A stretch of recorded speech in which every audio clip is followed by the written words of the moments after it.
So hey mga bay, magandang araw sa inyong lahat. For today's video ay isi-share ko sa inyo mga bay yung wiring diagram ng ating CDI o CDI ng ating Honda Wave 125. So ayan. So tinanggal ko yung bearings. Ayan, para makita natin yung kanyang CDI. So dito banda yung CDI ng Honda Wave 125 sa bandang U-box. So ayan ayan, ito yung ating CDI. So itong ating CDI pala mga bay ay naka battery operated na CDI. So dalawang klase kasi yung CDI ng motor. Pero sa Honda Wave 125 ay naka battery drive. So meron namang CDI na naka primary type na CDI. So ayan, ito madumi na. So titingnan natin yung kanyang sakit at ipapaliwanag ko sa inyo kung ano yung mga wire ng ating CDI. So ayan, ito na, nahugot na natin. So yung ating pala mga bay, meron yang apat na wire.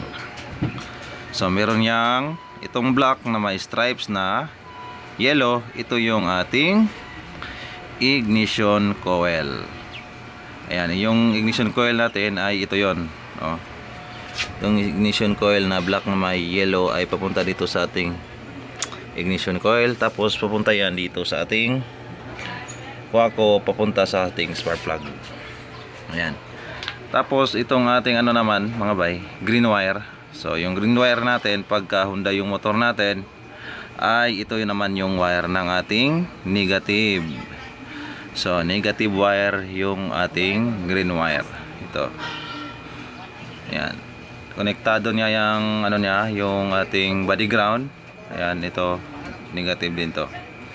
Tapos itong ating red na may stripes na itim. So ayan. Ito yung ating accessories wire. Ibig sabihin pag accessory wire, ito yung wire na kapag inon mo yung susi natin, saka siya mapapasukan ng positive wire. Ito yung accessory wire natin dito sa ating CDI na Honda Wave 125. Tapos itong blue na may yellow, ito naman yung ating pulser o pick up coil natin. Ito yung wire na galing ng ating stator dito. Tapos dito siya lalabas. Ayan yellow, blue na may stripes na yellow. So ayan lang mga bay. Ayan. So sana meron kayong idea kung ano yung mga wire ng ating CDI. So ayan lang.